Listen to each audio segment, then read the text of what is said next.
British కాలం నాటి భారతీయ శాస్త్రవేత్త మహేంద్రలాల్ సర్కార్.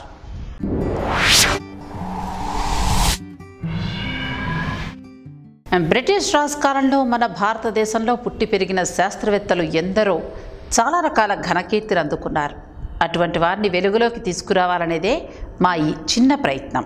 మహేంద్రలాల్ సర్కార్ హౌరా పరిసర ప్రాంతమైన పాయిక్పుర అనే కుగ్రామంలో 1833 నవంబర్ 2వ తేదీన జన్మించారు. ఈయన తల్లిదండ్రుల గురించి వివరాలు లేవు. ఆయన కుటుంబం వ్యవసాయ ప్రధానమైన కుటుంబం.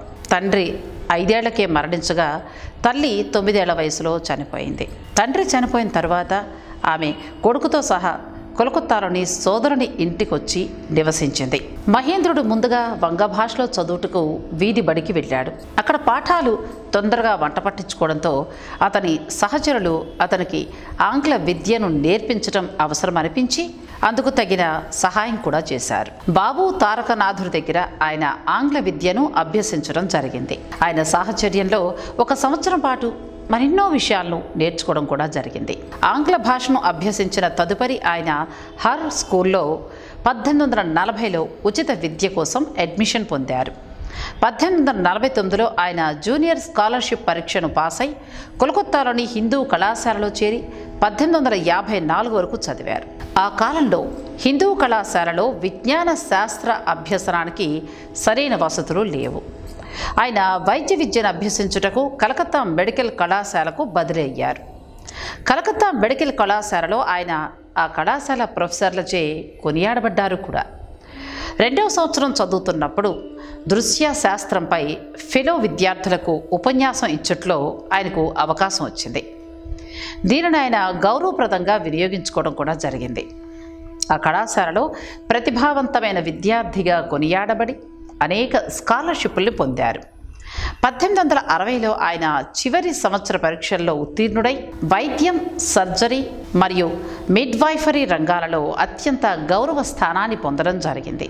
1863లో ఆయన ఎండి డిగ్రీని పొందడం ప్రత్యేక విజయంగా చెప్పుకోవచ్చు. ఇక 1962లో ఆయన మరియు జగ్బంధు బోస్ అనేవారు కలకత్తా విశ్వవిద్యాలయంలో చంద్రకుమార్ డే తరువాత ఎండి చేసిన ద్వితీయ వ్యక్తులు. అప్పటికే అతని మేనమామ సంసారం అంత బాగా లేకపోవడం వల్ల ఉద్యోగరీత్యా కలకత్తాను వదిలి గ్రామాంతరం వెళ్లాల్సి వచ్చింది. యూరోపియన్ వైద్య విధానంలో ఆయన విద్యాభ్యాసం చేసినప్పటికీ ఆయన హోమియోథెరపీపై దృష్టిని సారించడం జరిగింది. ఆయన విలియం మోర్గాన్ రాసిన ది ఫిలాసఫీ ఆఫ్ హోమియోథెరపీ అనే గ్రంథం పట్ల ప్రభావితుడై రాజేంద్రలాల్ దత్ సహకారంతో ఆయన కోల్కతాలో హోమియోపతి వైద్యునిగా ప్రసిద్ధి చెందారు. బ్రిటిష్ మెడికల్ అసోసియేషన్ యొక్క బెంగాల్ శాఖలో జరిగిన సమావేశంలో పశ్చిమ వైద్య విధానం కన్నా హోమియోథెరపీ ఉన్నతమైందని తెలపడం కూడా జరిగింది. అదేవిధంగా ఆయన బ్రిటిష్ వైద్యులచే బహిష్కరించబడ్డారు కూడా. ఈ కారణంగా ఆయన వైద్య ప్రాక్టీస్లో నష్టాన్ని పొందాల్సి వచ్చింది. కొంతకాలానికి ఆయన మెడికల్ ప్రాక్టీస్ వృద్ధి చెందింది. వెంటనే ఆయన కోల్కతాలోని హోమియో వైద్యునిగా ఉన్నత స్థానాన్ని పొందారు.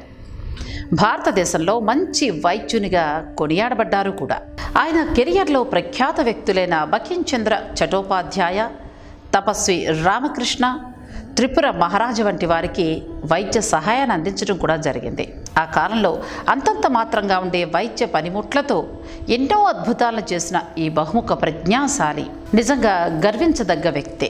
ఇలాంటి ఎందరో మహానుభావులు చరిత్ర పుటల్లో మిగిలిపోయారు. మనకు తెలియని ఇలాంటి బహుముఖ ప్రజ్ఞాశాలుని ఎందరినో మేము వెలికి తీసుకొచ్చే ప్రయత్నం చేస్తున్నాం. ఇది విద్యార్థులకు ఎంతగానో ఉపయోగపడుతుందని మా ఆకాంక్ష. మీకు నచ్చినట్లయితే మా ఛానల్ని సబ్స్క్రైబ్ చేయండి.